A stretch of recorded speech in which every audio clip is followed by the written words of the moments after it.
तो एक बार फिर अज्ञात बंदूकधारियों ने अपना काम कर दिया है। आतंक की दुनिया का आप कह सकते हैं एक बहुत बड़ा नाम, एक ऐसा दिमाग जो नफरत की पूरी फौज खड़ी कर देता था, उसे हमेशा के लिए खामोश कर दिया गया है। तो चलिए इस पूरी कहानी की तह तक चलते हैं और समझते हैं कि आखिर हुआ क्या है। ये खबर आ रही है सीधे लाहौर से, जहां आतंक के एक बहुत बड़े चेहरे को निशाना बनाया गया है। जी हाँ, हम बात कर रहे हैं लश्कर-ए-तैयबा के को फाउंडर आमिर हमजा की। उसे लाहौर में एक न्यूज़ एजेंसी के ठीक बाहर कुछ अनजान हमलावरों ने गोलियों से भून दिया। उसे फौरन अस्पताल तो ले जाया गया, लेकिन वहां उसकी मौत की पुष्टि हो गई। और हैरानी की बात यह है कि ये कोई पहली बार नहीं हुआ। सोचिए, सिर्फ इसी साल के अंदर ये उस पर दूसरा जानलेवा हमला था। इससे साफ पता चलता है कि वो कुछ लोगों के लिए कितना बड़ा और लगातार बना रहने वाला खतरा बन गया था।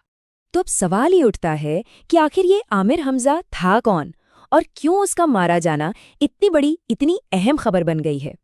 देखिए, एक बात कही जाती है कि एक पढ़ा लिखा आतंकवादी एक अनपढ़ आतंकवादी से कहीं कहीं ज्यादा खतरनाक होता है। और आमिर हमजा वो तो जैसे इसी कहावत की जीती जागती मिसाल था। समझने वाली बात यह है कि वो सिर्फ कोई बंदूक उठाने वाला मामूली आतंकी नहीं था।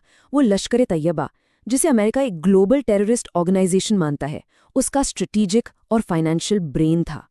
मतलब संगठन के लिए वो एक वैचारिक गुरु जैसा था, जो सबको रास्ता दिखाता था कि करना क्या है और कैसे करना है।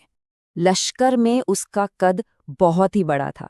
आप देखिए, वो संगठन के संस्थापकों में से एक था, चीफ आइडियोलॉजिस्ट था। मतलब भर्ती की पूरी कमान उसी के हाथ में थी। पैसा कहाँ से आएगा, कहाँ जाएगा, ये भी वही तय करता था।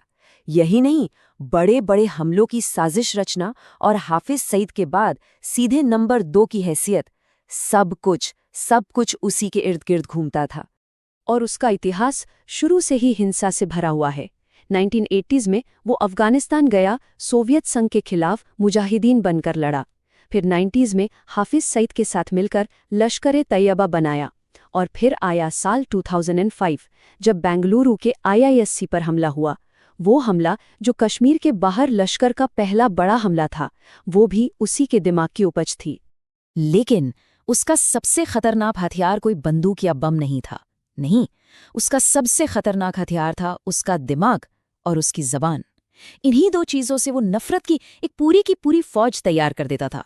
उसके पास लोगों को गुमराह करने का एक, कह सकते हैं, पूरा सिस्टम था। स्टेप 1, अपने जोशीले भाषणों से नौजवानों को अपनी तरफ खींचना।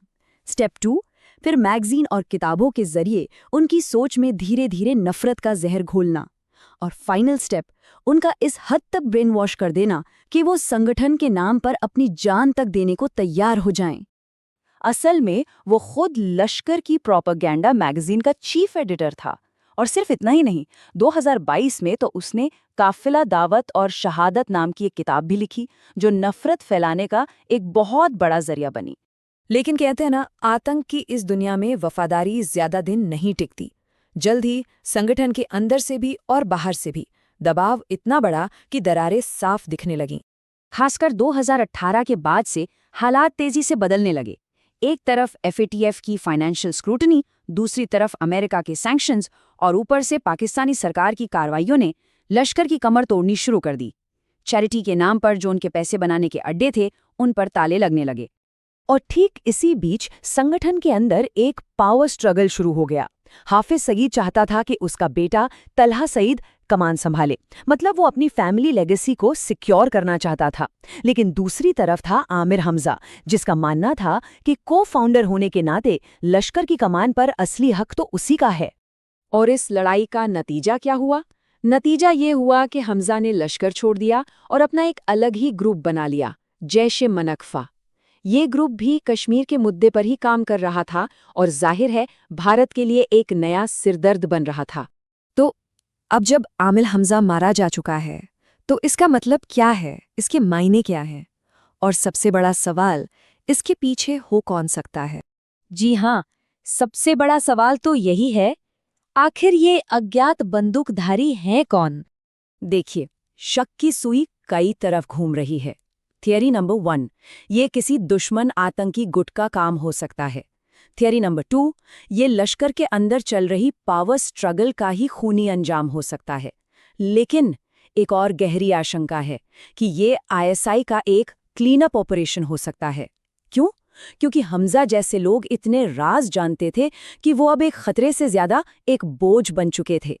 तो आखिर इस मौत का स्ट्रैटेजिक इम्पैक्ट क्या है? मतलब इसका असर किस किस पर पड़ेगा? चलिए देखते हैं। भारत के लिए ये यकीनन एक बहुत बड़ी राहत की बात है, क्योंकि आतंक का एक बड़ा मास्टरमाइंड खत्म हो गया। लश्कर तैयबा के लिए ये उसके लीडरशिप और आइडियोलॉजी पर एक बहुत बड़ा ब्लो है। और जहां तक पाकिस्तान की आईएसआई की बात है, तो हो सकता है ये उनके लिए एक खतरनाक बोझ से छुटकारा पाने जैसा हो। एक आदमी तो चला गया, लेकिन असली सवाल तो अब भी वही है। क्या उसने जो नफरत का इतना बड़ा नेटवर्क खड़ा किया था, वो भी खत्म हो गया है, या ये सिर्फ एक चेहरे का बदलना है और खेल चलता रहेगा? ये एक ऐसा सवाल है जिसका जवाब इस पूरे इलाके की शांति के लिए